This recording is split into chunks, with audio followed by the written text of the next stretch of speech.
What's going on, everyone? Welcome to another video. In today's video, it is part 3 of the self-love formula. We are talking about self-compassion today. Are you excited about self-compassion? Yeah? Me too. If you have not seen video 1 and 2 of the self-love formula, they'll be in the description below or right here, and you can catch up on those because once you understand these 3, you can really understand what self-love is and where you're at with your self-love. Before we get into self-compassion, I would love to know if you've subscribed to my channel already. If not, I'll give you a couple seconds to do that. It's the red button right down here. Yep, right there. Good. Now that that's done, let's get into the video. Self-compassion basically means being kind to yourself. That's how she describes it. Out of self-esteem and self-worth, self-compassion I feel is the most obvious and easiest to understand, as I find self-worth and self-esteem can be kind of confusing or sound the same. So self-compassion is being kind to yourself. What does that mean?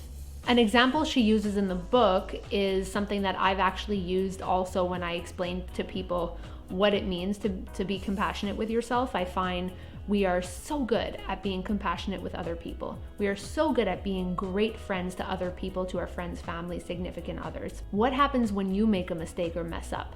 How do you act to yourself?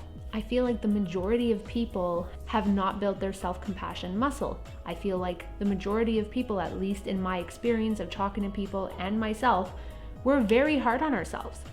We make a mistake or we fail at something and it's like we are so pissed at ourselves. We're ready to really just feel like crap, have extremely negative self-talk. We are not that compassionate with ourselves.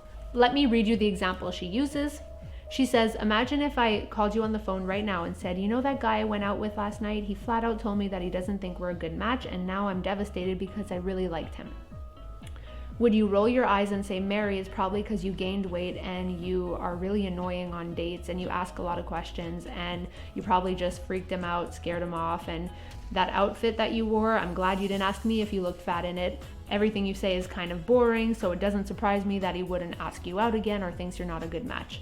You would never say that to a friend or even a stranger. She goes on to say that it's because we were never taught to treat ourselves with love. We were taught, treat others the way you want to be treated, but we were never really taught to treat ourselves with that amount of love and compassion. Self-compassion is what you need when you're feeling unmotivated, like you failed at something, not successful, that you don't feel like doing anything. We need self-compassion the most in those moments. Self-compassion is always going to be something we should be practicing for ourselves. She goes on to say that it's not about not feeling those emotions that you're feeling, those low emotions. It's actually about feeling them and being accepting and kind to yourself as you work through them. It's about reminding yourself that everybody feels this way sometimes. It's about knowing that feeling less than or not very good enough in certain moments is normal to feel, and it doesn't actually make you any less than as a human being. And this is something I've struggled with a lot in the past. This is something that I think it's a societal thing where a lot of our generation, if you're not busy 100% of the time that you are awake, you are a failure. I feel like there is so much pressure for our generation to be constantly busy, constantly productive, and constantly doing something. And if you're not, you're almost looked at like you're a slacker or something. Or at least that was my inner narrative that I just felt was really real. I've had migraines for 12 years now, and when I would have a migraine episode where my pill wouldn't work and I was it's debilitating for anybody out there who has migraines, It's a chronic pain that sometimes doesn't go away, and you can't really do anything during that pain. I would be so hard on myself and so upset at myself. Rather than trying to heal my head and get better and work through that pain and allow myself those hours off, I would feel so upset with myself. I would be not compassionate with myself. Meanwhile, if my sister was going through that, I would be like, it's okay, Shannon. Just take the time to heal your body, heal yourself. You can take this little time off. I would be so supportive and so compassionate and giving her so much love. And for myself, I'm sitting in bed with my head covered in ice packs, pissed at myself, feeling like a failure, feeling like a slacker. So self-compassion is something I definitely had to work on. I've been doing better in the last, I would say, year or two. Self-compassion is about being kind to yourself on the good days and on the bad days. She brought up a really good point, which I was thinking of, and then she brought it up and I kept reading and I was like, oh, I'm so glad she spoke about this. Self-love, I find, has a stereotype of almost like if you have too much self-love, or if you love yourself too much, you can become lazy and complacent and a slacker. I think that this belief comes from people who don't practice self-love at all, and they see that as taking time off away from work or scheduling your self-care moments and all those things. She goes on to talk about how if you are a workaholic and you hardly take any time off and you just work throughout the day and then sleep and then start over again, that is making you burnt out, that is making you stressed, anxious, depressed, and pissed. And you're living a very angry life.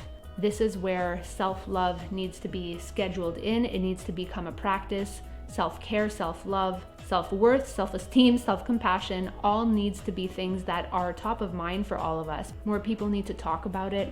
You could maybe be successful in your business, but have low self-esteem and low self-worth and very low self-compassion. So that doesn't make you very happy internally, but you could be successful at work. It's this balance between people understanding that doing all of these things is what will make you a happier person, and then in turn be more successful because you are more confident, you have higher self-esteem, higher self-worth.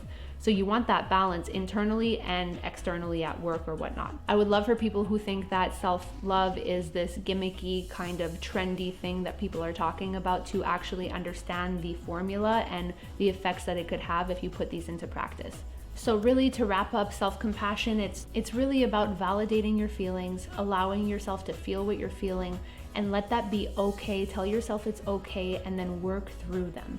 She also does a nice little self-criticism versus self-compassion. So if I read a couple, it says, an example of self-criticism would be, if I fail, it means there's something wrong with me.